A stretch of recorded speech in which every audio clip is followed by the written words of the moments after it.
خوش آمدید ناظرین، آپ دیکھ رہے ہیں رمضان خزینہ ندا نسیم کے ساتھ، اور ہمارے ساتھ موجود ہیں بہت ہی محترم، بہت ہی ہر دل عزیز آپا پروفیسر میمونہ مرتضیٰ ملک صاحبہ جی۔ تو ہم گفتگو کر رہے تھے آپا رمضان کے حوالے سے، فضیلتوں کے حوالے سے۔ سب سے بڑی عبادت رمضان المبارک میں تلاوت کلام پاک ہے، اور تلاوت کا مطلب سمجھ کر پڑھنا ہے۔ اس ضمن میں انشاءاللہ تعالی ہم کل پھر ایک یا پرسوں ایک پروگرام کریں گے، اور اس پہ میں اور اس سے ڈیٹیل سے بتاؤں گی۔ لیکن اپنے ٹائم مینجمنٹ میں رمضان کی زیادہ سے زیادہ فضیلت حاصل کرنے کے لیے ہمیں ایک پورشن کس وقت سے کس وقت تک تلاوت کرنا ہے، ٹھیک ہے، پھر ذکر و اذکار کے لیے کون سا، اور اس کے لیے تو زبان پاک ہے، آپ ہر وقت ہی کرتے رہیے، بالکل ٹھیک ہے۔ آپ چولہا ہانڈی بھی کرتے رہیں اور اذکار بھی زبان سے جاری رہیں، وضو کر کے کام شروع کریں، اپنے کوئی سا بھی کام کریں، آپ ڈرائیو کر رہے ہیں، کھانا بنا رہے ہیں، صفائی کر رہے ہیں، آپ کی زبان پر اذکار کا ورد رہے۔ سبحان اللہ۔ اس کے بعد آپ نے صدقات اور خیرات اس پر توجہ کرنی ہے۔ رمضان کی ایک بہت بڑی عبادت ہے، کیونکہ آپ صلی اللہ علیہ وآلہ وسلم عام طور سے ہی بہت سخی تھے، لیکن رمضان المبارک میں آپ کی سخاوت موسلادھار بارش سے بھی زیادہ تیز تھی۔ کیا بات ہے، کیا بات ہے۔ اب اس میں آپ دیکھیں کہ آپ افطار میں کتنے غریبوں کو شامل کر سکتے ہیں۔ جی، ہم جب فزیکلی ندا ایک اس میں سے گزرتے ہیں نا، پروسیس میں سے، تب جا کے ہمیں احساس ہوتا ہے کہ دوسرے کو کتنی تکلیف ہوئی ہوگی۔ ہمارے سامنے لوگ روتے رہیں، واویلا کرتے رہیں، یہاں دکھ رہا ہے، یہاں درد ہو رہا ہے، بھوکوں مر رہے ہیں، ہم سن لیں گے، لیکن محسوس نہیں کر پائیں گے اس کو۔ جب ہمارا عصر کے وقت برا حال ہوگا نا، پیٹ جل رہا ہوگا، جی، جب جو ہم چائے کے عادی، ہمارا نشہ ہو رہا ہوگا، ٹوٹ رہا ہوگا، ہائے چائے چاہیے اس وقت ہمیں احساس ہوگا کہ وہ لوگ جن کا سارا سال یوں ہی بھوکوں گزرتا ہے، جن کے پیٹ کی یہ آگ بجھنے نہیں پاتی، بھڑکتی ہی رہتی ہے، ان کے دل پر کیا بیتتی ہوگی۔ ابھی ہم تو انشاءاللہ کھا پی لیں گے، تو اپنے کھانوں میں سے کچھ حصہ ان کا حق رکھیں، ان کی یہ چیز جب محسوس کی ہے تو اس کا ریاکشن بھی لائیں۔ ان کو آپ کپڑے بنائیں گے اپنے نئے، تو اپنے پرانے کپڑے جا کر ان کو دے کر آئیں۔ آپ اپنے ساتھ کسی یتیم کو شامل کریں، آپ اپنے ساتھ کسی معذور کو شامل کریں، کسی مسکین کو شامل کریں۔ رمضان المبارک کی فضیلتیں حقوق اللہ اور حقوق العباد دونوں کو یکساں جمع کر کے ملتی ہیں۔ یہ دو عبادتیں ہمارے ارکان اسلام میں توحید کو ملا کر 5 ہیں، توحید کو نکال دیں تو 4 ہیں۔ 4 میں نماز پیورلی آپ کا اور آپ کے رب کا معاملہ حقوق اللہ ہے، اسی طرح سے حج پیورلی آپ کا اور آپ کے رب کا معاملہ ہے، زکوٰۃ سے رب کے بندوں کو فائدہ پہنچے گا، اور روزہ دونوں حقوق اپنے اندر سموئے ہوئے ہیں۔ ادھر سے حقوق اللہ بھی کہ یہ روحانی عبادت ہے اور اس کا حصول تقویٰ ہے، آپ رب کی رضا کے لیے رکھ رہے ہیں، آپ کے گھر میں کوئی آپ کو نہیں دیکھ رہا ہے، لیکن یہ خیال، یہ گمان کہ رب مجھے دیکھ رہا ہے، آپ اس کی طرح متوجہ ہیں، اس کی خاطر، اس کی رضا کی خاطر آپ بھوکے ہیں، پیاسے ہیں، خود پہ کنٹرول کیے ہوئے ہیں۔ جی، تو یہ فضیلتیں جو آپ کو حقوق اللہ سے حاصل ہوں گی، وہ حقوق العباد سے بھی حاصل ہوں گی، جب آپ ہمدردی کریں گے، محبت کریں گے، ترس کھائیں گے، ان کا احساس کریں گے۔ اور یہ مواسات کا مہینہ اسی لیے ہے کہ آپ فزیکلی اس پروسیس میں سے گزریں گے جس سے وہ غریب روز گزر رہا ہے، تو آپ کا احساس بڑھ جائے گا۔ اب زکوٰۃ جو ہے 9 ہجری میں اس کا نصاب طے ہوتا ہے، 2 ہجری میں زکوٰۃ کی فرضیت کا حکم آتا ہے، اور اسلام کو آئے 15 سال ہو گئے۔ اسلام کے آنے کے 15 سال کے بعد زکوٰۃ کی فرضیت کا حکم آتا ہے، لیکن 9 ہجری میں زکوٰۃ کا نصاب اللہ تعالیٰ بتاتے ہیں۔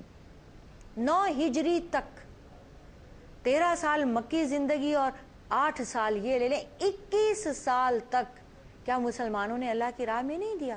زکوٰۃ تو اس کی بہت لمیٹڈ اور تھوڑی اماؤنٹ ہے، انہوں نے تو اتنا دیا کہ قرآن مجید کی آیت یہ ہے کہ وَيَسْأَلُونَكَ مَاذَا يُنْفِقُونَ، اے نبی صلی اللہ علیہ وآلہ وسلم، یہ آپ سے سوال کرتے ہیں کیا خرچ کریں؟ قُلِ الْعَفْوَ، آپ فرما دیجئے جو آپ کی ضرورت سے بڑھ کر ہے اللہ کی راہ میں دے دو۔ کیا بات ہے، سبحان اللہ۔ اب یہ جو ہے صدقات اور خیرات تو کب کی فرض تھیں، ٹھیک ہے، اب کم سے کم زکوٰۃ آپ نکالیں 2.5%. اب یہاں بیبیاں بھی اپنے زیورات کی خود نکالیں، کیونکہ وہ ان کی ان کی ملکیت ہے، جو شوہر ان کو دے چکے حق المہر میں، جو ماں باپ دے چکے جہیز میں، جو شوہر دے چکے تحائف میں، یا جو خود کما کر انہوں نے بنائے اور سال بھر تک ان کے پاس رہے، ان زیورات کی چاندی کے ہیں 52 تولے سے بڑھ گئی ہے، سونے کے ہیں 7.5 سے بڑھ گئے، اب وہ اس میں سے نکالے اور کسی یتیم بچی کو، کسی غریب کو، کسی رشتہ دار کو، اور رشتہ داروں سے شروع کریں، ان کی ضروریات پوری کریں، اور نہیں تو اتنا پیسہ جتنا کہ وہ بنتا ہے. اب یہ مرد بھی عورت بھی، بلکہ میں نے تو اپنی ٹریننگ کرنے کے لیے اپنی سٹوڈنٹس کو کہتی ہوں کہ اپنے والدین سے پوچھ لیں ہمیں 10 تولے 15 تولے آپ کتنا دیں گے، وہ آپ کی ملکیت بنا دیں، اور آپ ابھی سے عادت بنائیں اپنے پاکٹ منی میں سے نکالنے کی، زکوٰۃ جمع کرنے کی، اور رمضان میں وہ دیں، اور اپنے پاکٹ منی میں سے صدقے کی عادت کریں. دیکھیں کہ کون غریب سراؤنڈنگ میں ہے، کون سی میڈ کا بچہ ہے پڑھ نہیں پا رہا ہے، اپنے ساتھ کسی ایک بچے کو پڑھائیں، 2-3 مل جائیں اور پڑھائیں، ایک بچے کی فیس بنا دیں، ایک بچے کی کتابیں بنا دیں. اسی طرح ہم بھی کر سکتے ہیں، اپنے ساتھ کسی ایک دوسری خاتون کی، ایک بہن کی، ایک بھائی کی ذمہ داری لے لیں رمضان المبارک کی فضیلت حاصل کرنے کے لیے. کسی کو روزہ رکھوا دیں، کسی کو کپڑے بنا دیں، کسی کو اعتکاف کے لیے بیٹھا دیں، وہ بیٹھ سکتا ہے لیکن طاقت ہے، صحت ہے، روزے رکھتا ہے، مسجد میں جا کر بیٹھ سکتا ہے، لیکن اس کی تیاری، اس کا اہتمام کرنے والا کوئی نہیں، اس کی ذمہ داری اٹھا لیں. تو مالی طور سے سب سے زیادہ ہم خیال کر سکتے ہیں. انفاق فی سبیل اللہ، اس کی فضیلت ہے بہت بڑی، آپ اس زمانے میں رمضان میں یہ حاصل کر سکتے ہیں.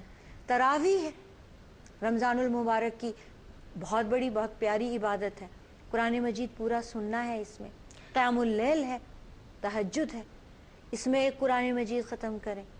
تو یہ ٹائم مینجمنٹ کے ساتھ یہ سارا کچھ آئے گا کہ مجھے تہجد سے فجر تک، فجر سے ظہر تک مجھے آرام کس وقت کرنا ہے، مجھے نوافل کب پڑھنی ہے، اذکار کب کرنے ہیں، تلاوت کب کرنی ہے. تو یہ اس سے بڑا فائدہ ہو جاتا ہے اور بڑی برکت ہو جاتی ہے اوقات میں رمضان میں. بہت خوب. یعنی کہ ابھی آپ کی تمام باتوں سے جو میں نے جو اس کا اخذ لیا ہے وہ یہ کہ time management is very much essential. ایک کالر کو شامل کر لوں آپ؟ جی جی بالکل. السلام علیکم. السلام علیکم. جی سب سے پہلے آپ سب کو میری طرف سے رمضان مبارک. میڈم میمونہ کو میری طرف سے بہت بہت رمضان مبارک اور خیر مبارک. آپ کو بھی خوشی ہو مبارک. رہی ہے. ہاں جی, بہت اچھا لگ رہا ہے آپ کا پروگرام دیکھ کے. پروگرام کا نام بہت اچھا ہے. میری بہن اپنا نام بتائیے گا. آپ کو خوش آمدید کہتے ہیں. رمضان مبارک. جی میرا نام فری ہے اور میڈم میمونہ کو بہت مس کر رہے ہیں. اب کیو ٹی وی میں دیکھ کے بہت اچھا لگے گا اور ہمارا رمضان بہت اچھا لگے گا سے کیا مراد ہے؟ آپ کو اچھا لگ نہیں رہا؟ اچھا لگ رہا ہے. اچھا لگ رہا ہے. مطلب آپ نے جی پورا رمضان دیکھنا بہت اچھا لگے گا اور بہت مزہ آئے گا. ہمارا رمضان آپ نے بہت اچھا بنا پورے رمضان آپ کی پورے بات رمضان کے حوالے سے کہہ رہی ہیں کہ پورے رمضان کو. ٹھیک ہے, یہ تو بہت اچھی بات ہے. یعنی آپ نے پلان کر لیا ہے کہ بس مجھے 9 سے 10 کیو ٹی وی سے نہیں ہٹنا. ٹھیک ہے, کوئی سوال کرنا چاہتی ہیں آپ سے؟ جی میں یہ پوچھنا چاہتی ہوں کہ رمضان کے حوالے سے ہم رمضان کی تیاریاں تو بہت سنتے ہیں اور کچن میں ہی لگے رہتے ہیں, تو میں دینی حوالے سے پوچھنا چاہتی ہوں کہ ہمیں رمضان میں کیا تیاری کرنی چاہیے, خاص طور پہ قرآن پاک کے حوالے سے. اور مطلب آپ مجھے پوری بہت اچھا لگے گا کہ ڈیٹیل سے تفصیل سے بتائیں رمضان کی تیاری. جی ضرور ضرور. بہت شکریہ. رمضان میں ہمیں کیا کیا تیاریاں کرنی چاہیے, اس حوالے سے تو ابھی ہم گفتگو کر ہی رہے ہیں, بلکہ اب میں چاہ رہی ہوں کہ میں دوسرا سوال آپ کے آگے رکھوں, کیونکہ بہت ہی مدلل جواب مجھے مل چکا ہے اور یقیناً آپ نے بھی اسے سماعت کیا ہے. آپا مجھے یہ بتائیے کہ ہم اسے کہتے تو ہیں کہ یہ صبر کا مہینہ ہے اور یہ مہینہ ہمیں صبر سکھلاتا بھی ہے, اور آپ کی باتوں سے بھی وہ تمام چیز ظاہر ہے. ہم کیسے صبر پیدا کریں؟ دیکھیے رمضان میں جو یہ عبادت ہے نا, روزے کو عربی میں صوم کہتے ہیں, اور صوم کا انگریزی میں مطلب ہے ٹو کنٹرول یور سیلف, رکے رہنا, اور اس کا ایک مطلب صبر بھی ہے. روزے سے صبر پیدا ہونا تو آٹومیٹک ہے.